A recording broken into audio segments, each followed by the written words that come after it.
Welcome to the Real News Network. I'm Greg Wilpert in Arlington, Virginia.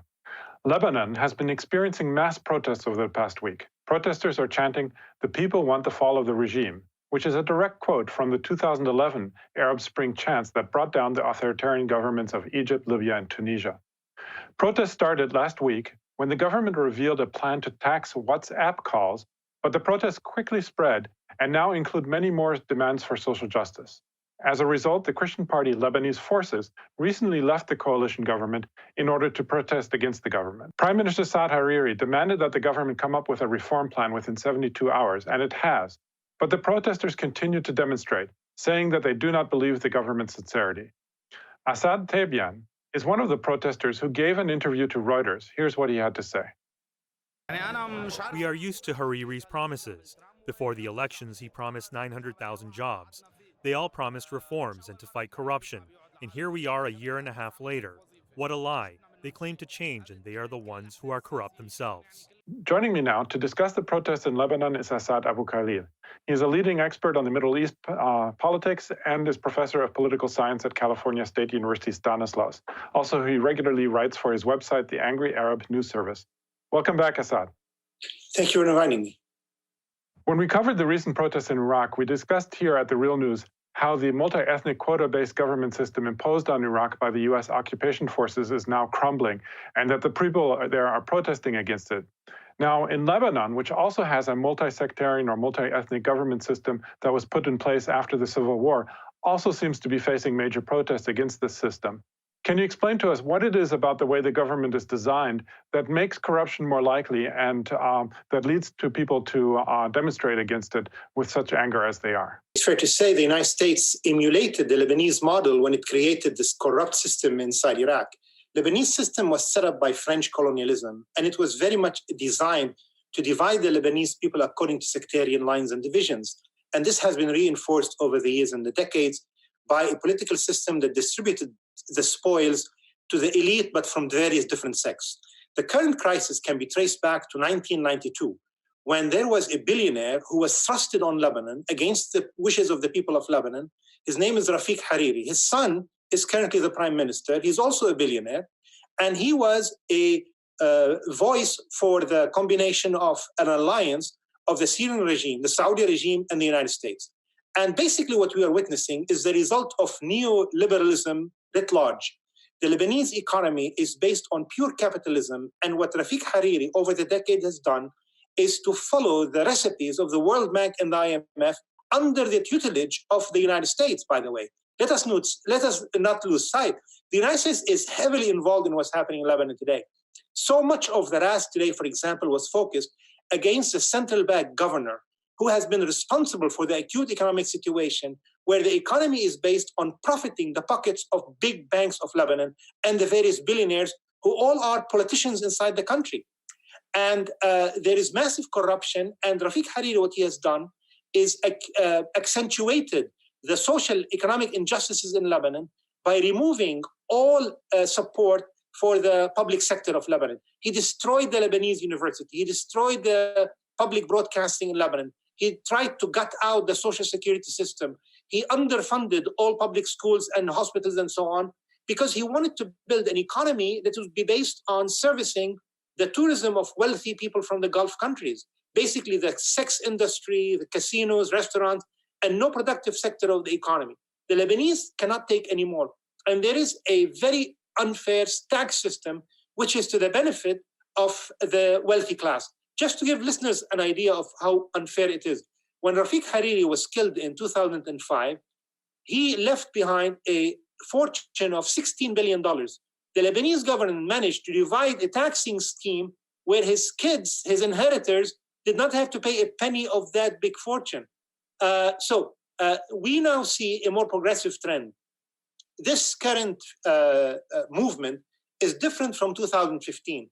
2015 movement was led by people like the individual who was cited in the soundbite, who were not radical in any way, not progressive in any way, and it went nowhere. This time around, there's a much more radical agenda, and left-wing groups, the Lebanese Communist Party and their allies, are far more active than before, and hopefully they are going to be able to set the agenda. Because if that doesn't happen, the Lebanese state is going to be able to resurrect itself and come back showing an ugly face. The so-called set of reforms that were announced by the Prime Minister yesterday were the typical ones that would not change the system in any way, that would not hurt the Lebanese economic elite. I mean, he announced, for example, a reduction in salaries of the wealthy members of parliament and the minister to the tune of 50%. But that's not going to affect them because these people make so much of their money outside the system from the various corruption and scheme that they have related to the Lebanese public budget. It is for these reasons that there are now radical demands to restructure the whole system, to get rid of the central bank governor, to refuse the advice of the World Bank and the IMF, which has only impoverished the Lebanese people, and to change the Lebanese economic class, because there is a class conflict in Lebanon. It's not sectarian.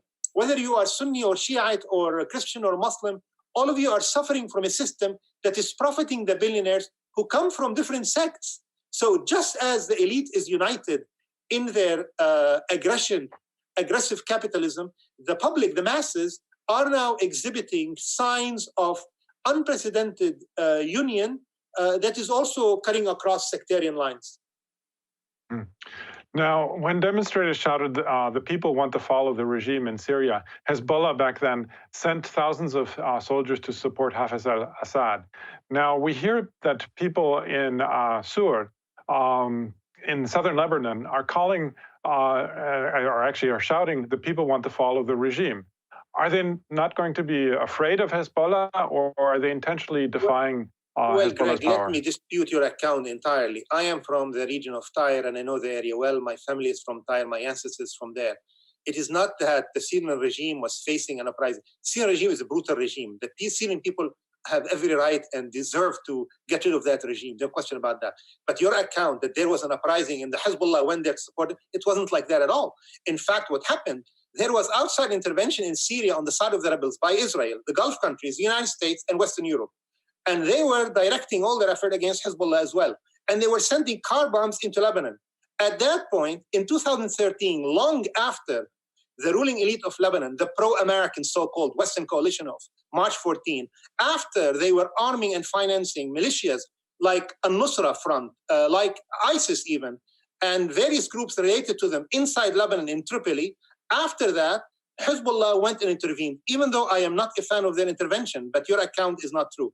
As far as the people of South Lebanon being afraid of Hezbollah, why should they be afraid of that, Greg? Hezbollah members are participating in what's happening in Lebanon today. And the speech that was given by Hassan Nasrallah 2 days ago, in fact, identified with the aspiration and the demands of the protesters, even though he said that the fall down of the regime is not possible. Now, I am all in favor of bringing down the regime, but it's easier said than done in a place like Lebanon, because in Lebanon, unlike Syria, we have elections. They are not free and they are corrupt elections and so on. And there is foreign money, Western and Gulf and so on. But so you can easily say, okay, let's have another election. And there'll be another corrupt elite and it will regenerate itself. The people in South Lebanon are more afraid of a movement called the Amal movement. I worry that you may have been influenced by Western media. Western media only focus on or obsessing with Hezbollah. The corrupt group in South Lebanon, among Shiite of South Lebanon, is the Amal movement. It is the one that has been sending its thugs that 2 days ago and even yesterday to try to crack down against the rebellion. Hezbollah was not on the side of the Amal movement. I mean, the picture is much more complicated than it's being portrayed in the Western media. Okay, well, I'm very grateful that you make that correction. I was wondering, though, now about the protests, the comparison also, of course, to protests in Sudan, Algeria, Egypt, and Iraq. Now, Lebanese protesters seem to be making references to the 2011 Arab Spring, just as they have been in these other countries. Now, talk to us about the connection between these movements, that is the Arab Spring and what is going on right now. There is a collective Arab identity, and there are collective aspirations among the Arabs that are reflected in their support for the Palestinians and their opposition to U.S. wars and Israeli aggression and occupation in the Middle East. So there are these commonalities that are often missing from Western coverage of the region. And people in the uprising in Lebanon are identifying with the struggle of the people throughout the region, but they also have learned, and I hope they learn more, from the lessons of what witnessed, which is as soon as there is a threat to a regime, the entire coalition of the counter-revolution coalesce together and start acting. And that comprises the United States, Western Europe, and Gulf countries. And they are already interfering in what's happening in Lebanon today. The United States waited 3 days before it announcing a lame statement in which they spoke about the right of people to. I mean, the Renaissance has no place to interfere or to make an opinion because they are the sponsors of the corrupt elite of Lebanon. The Saad al-Hariri is a puppet of the Western European countries, the United States, and the Gulf regimes. Who brought him into power? Who has supported him over the years? And he is responsible for the economic mess as much as, or the same degree as his father, because he inherited that legacy, which has been accentuated ever since. So the lessons of the Arab uprising, and that's what's being stressed, is that you should be wary of what the other side is preparing against you. And you should be pushing forward. Do not listen to compromises that they may offer you, to certain carrots that they may offer you along the way. They have to push all the way without any compromises to have a very radical plan. And the plan should not be replacement of one puppet by another puppet of the West or the Gulf countries, but it should be to bring down the entire system. And for that reason, progressives like myself and others are calling for a transitional government of radical progressives who have been the early critics of the corruption and the capitalism of Rafiq Hariri. These are the ones who are entitled and deserve to lead us into the transitional phase. And I am critical of some of the demands by the conservatives in the currents, which are calling for another election. Another election, what it's going to do? It's going to basically witness Gulf countries and the West throwing money like before to make sure that the wealthy billionaires are re-elected again. Finally, Assad, why is it that the protesters are not afraid of being crushed just as by the government in Lebanon, just as the protesters were crushed by the al-Sisi government in Egypt? Aren't they concerned that this might be happening? That is very unlikely because the Lebanese army is very weak. And also there is a group in Lebanon, which is Hezbollah, which is stronger than the Lebanese army. And I cannot see a situation where Hezbollah will sit back while the Lebanese army is cracking down against the protesters. Many of the protesters, I said, are supporters and members of Hezbollah, along with many other parties. Now, the Lebanese forces, this right-wing reactionary group that you mentioned, which resigned from the government, they just wanted to exploit the situation in their favor, but they are very exposed. They are part of the corruption. They are puppet of Saudi Arabia and Lebanon, and they are not going to go far in their exploitation. They are part of the problem, and people were chanting against them as well. Okay, well, we're going to leave it there for now. But of course, as usual, we're going to continue to follow this. I was speaking to Assad Abukhalil, professor of political science at Cal State Stanislaus. Thanks, Assad, for having joined us again. Thank you for inviting me. And thank you for joining the Real News Network.